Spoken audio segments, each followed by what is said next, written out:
Okay, here's the Yom Yom. These are sayings by the previous Lubavitcher Rebbe Yosef Yitzchak. The reason, so he's talking about Nittelnacht. The reason for not studying Torah on Nittelnacht, I heard from my father, is to avoid adding vitality. What's Nittelnacht? Nittelnacht is Christmas night. Christmas night, even though that it's the whole thing, their whole religion is a big bluff, but it's very powerful. There's like 2 billion people that believe in this stuff.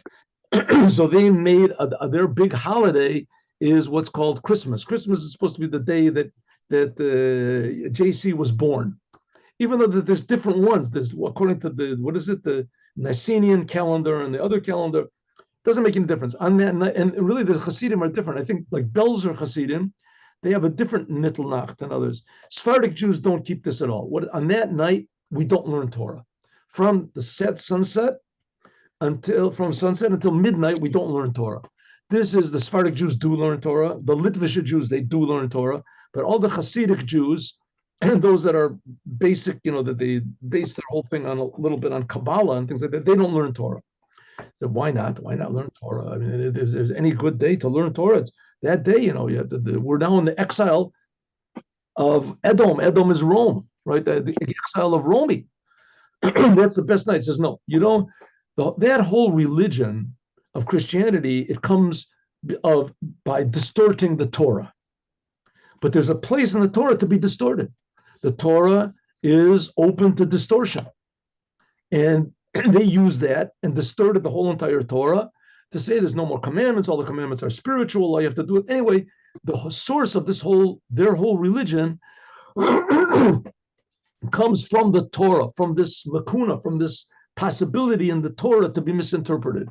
So therefore, but it comes from the Torah. So therefore, on that night, according to Kabbalah, we don't learn Torah. He says those diligent students who begrudge those 8 hours and can't tear themselves away from study from the sunset until midnight, I'm not fond of them. In other words, I don't envy people that say, no, I must learn Torah. This is only until midnight. Okay, that was yesterday. And we had that was a few days ago. But you can do other things. You can learn stories, they say, Hasidic stories. All right, now, tomorrow we got to go. I'm sorry, here we go. That's today. Now, tomorrow. All right, now we're finishing the reading of the book, the first book of the Torah called Bereshit.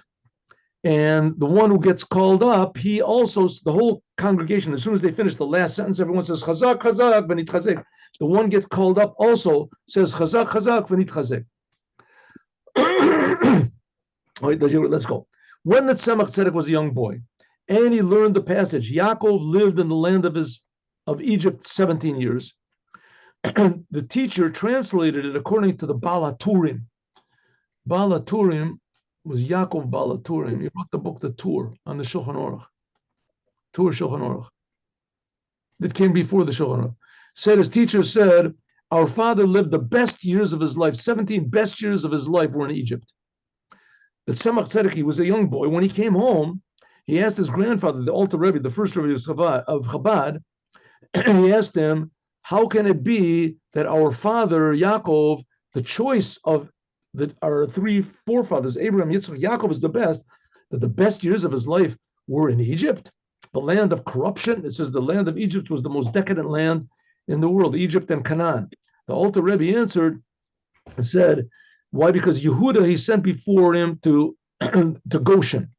It means that what Rashi says, what happened?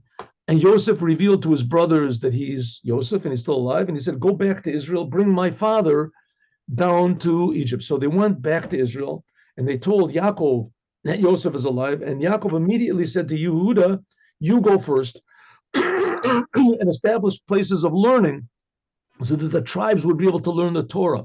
That's what it means to give instructions that when a person learns Torah, he comes closer to God.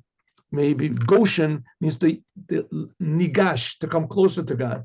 So even in Egypt, he could say that Yaakov was alive, because really the purpose of the Torah is to transform Egypt, transform the Lord. So that was the best years of Yaakov, was to take the Torah and to use it even in Egypt and transform Egypt. That was the best years of Yaakov's life. Now, a story. 1 minute. One story or two stories? One story. That's all you get. One story. Okay.